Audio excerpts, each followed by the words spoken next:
I never liked Royce the 5'9". Straight up. I'm gonna tell people that right off the bat. We met Royce the 5'9" in 1999, and his nose was way up in there. And I got a BS meter. You know what I'm saying? From people who full of shit, and you know right away that they on something else. You can kind of weed them right out, and you can see like some shifty with this dude. And he wound up being Royce the 5'9", because at this time I guess he had a heavy buzz at the time. Like for some reason somebody told him he was gonna be the next big thing, and he was really feeling that way. And my cousin stay on 7 Mile. And wait, let me slow down because I don't want to bring people's name into this, because some of these people now are cool with Royce the 5'9". Like this is years ago. We talking 16 years ago. Now he had some mixtape out and it had a song on it called like "I'm the King" or something like this, and people was like, pfft. And three dudes there was like, "Oh, you the king? Like that's the Royce the 5'9" dude." And he felt weird because he wasn't deep with his crew, and he was rolling with Trick and like them at the time. They were kind of cool. This is before he kind of ticked them off too. And he was only with like two dudes that was like legitimate, like plugged. So they had credibility, and he was letting them being around them, and they were like, dude, like, okay, we got a lane that's gonna put us where we need to be. And he one of them lame dudes who want to hang around the tough guys to make himself look tough. So I said, oh, okay, I get the front. But he wasn't deep for some reason. Like everybody got too comfortable in this little center. It was a little small center that they was finna perform at. Like it looked like it was like a coffee house or something, and it was like they at nighttime it turns into like they gonna let them MC that night, and I'm like, you the king? You performing in a coffee house? So, in 1999, my mind state was a lot different back then. I had a very short fuse. I wasn't as patient and calm and collective like I am today. Like, I didn't care. Like, if I thought you was trash, garbage, rap-wise, I would tell you.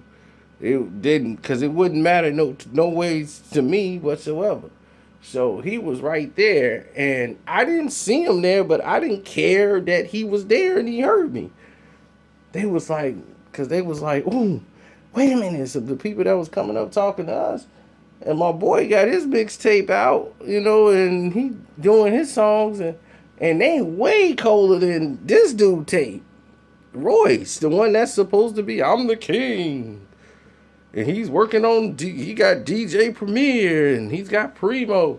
Like, oh, he got Primo. Yeah, that's Royce the 5'9". Yeah, he finna be with Eminem, and they finna do this. Yeah, he was with Eminem. That's Royce the 5'9". I'm like, well, the 5'9", Royce the 5. I'm like, well, I'm 5'11". Fuck Royce the 5'9". That's exactly how I said it.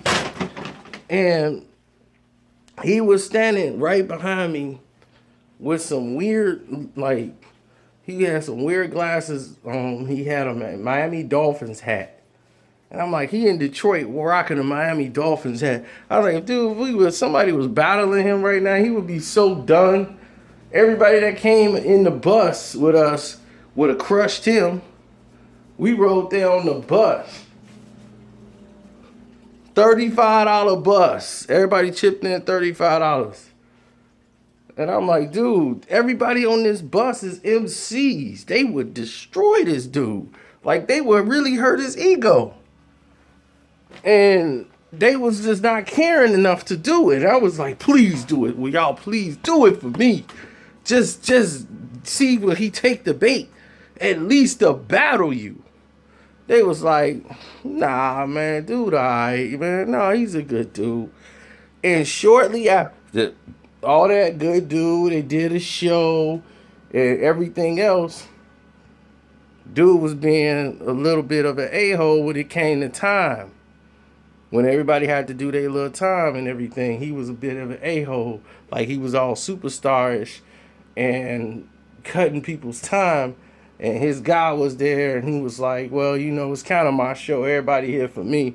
It's like, everybody here for you. It's like 40 people in here.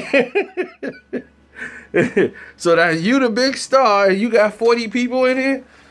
You know, his nose is just too high in the air for no reason. You know, and he just was a lame dude that wanted to be loved. You know, he wanted to get that respect from them dudes on the bus and had them like, man, dude, Royce is ill. They spit too. They didn't care less about a Royce the 5'9". I know I got tired of hearing it from the people that, man, that's Royce the 5'9". That's Royce the 5'9". I'm like, well, I'm 5'11". F him. And he just looked, and he just walked off, and he didn't say nothing. But what could he say? He's Royce the 5'9". Still don't like him. And what happened? Every since then, every single one of the people that was on that bus with us, it was like, what, 3, 4, 5 of us?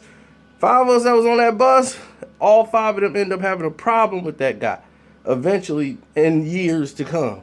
But now I think they are kind of patched things up with him. Then he fell out with D12.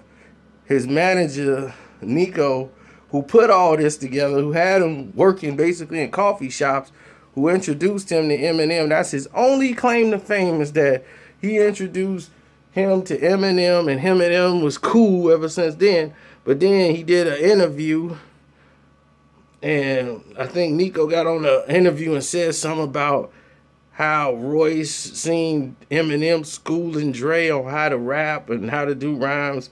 Dre didn't like the way it sounds, so he called Royce and told Royce, like, look, man, I ain't gonna work with you no more. You have to fire that manager. You have to fire him. Get rid of him. And he was like, man, I ain't finna fire my manager. Royce like, I ain't firing dude. And Dre cut him off. And that was it. So he know M had a relationship with dude, but Dre just wasn't gonna participate in it. And that was that. So Royce was feeling some type of way because Eminem was supposed to be on the album Rock City, but when Dre said no, and M was like, I don't think I could do anything here. And then when they kind of pulled back his support for Rock City and didn't get on it, that kind of created the beef for Royce. But Royce put himself in that situation when he got too big, even for Eminem. Eminem was like, he was supposed to be Eminem's hype man. He was Eminem's hype man. And then he was like, man, just get proof to do it. I'm working on my album. I'm busy. That started it. You know, I was like, oh, okay. M still didn't look at it that way. But the rest of D12 did, and that's a sucker move. To already have a people you cool with, you boys with them, and come out and say, oh, I got a diss record already for them. So that means you was gonna diss them anyway. That means, how you sitting there chilling with people and kicking it with them and you got diss records on them in the vault? I knew they was gonna do something, so I already had diss records ready. Type of dude. Tell you, I know these dudes. All that stuff that was playing out, I said, I told you. Royce the 5'9". He ain't changed. Everybody like, oh no, Royce ain't even like that no more. Royce getting what he want right now. When Royce ain't getting what he want right now, watch him go back to Shiesty Royce. Now, I ain't gonna say the dude can't rap. Dude decent. He got some songs that's really good. You know, his wordplay, I'd be like, oh, okay, he bringing it. And then some of them is just, you know, it ain't the best stuff. So that's just, it is what it is.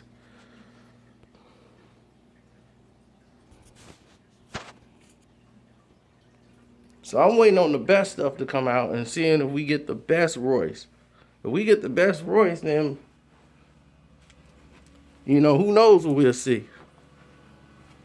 Shouts out to Gina. If she's watching this, she ain't supposed to be watching this. You ain't supposed to be on my videos. I'm out.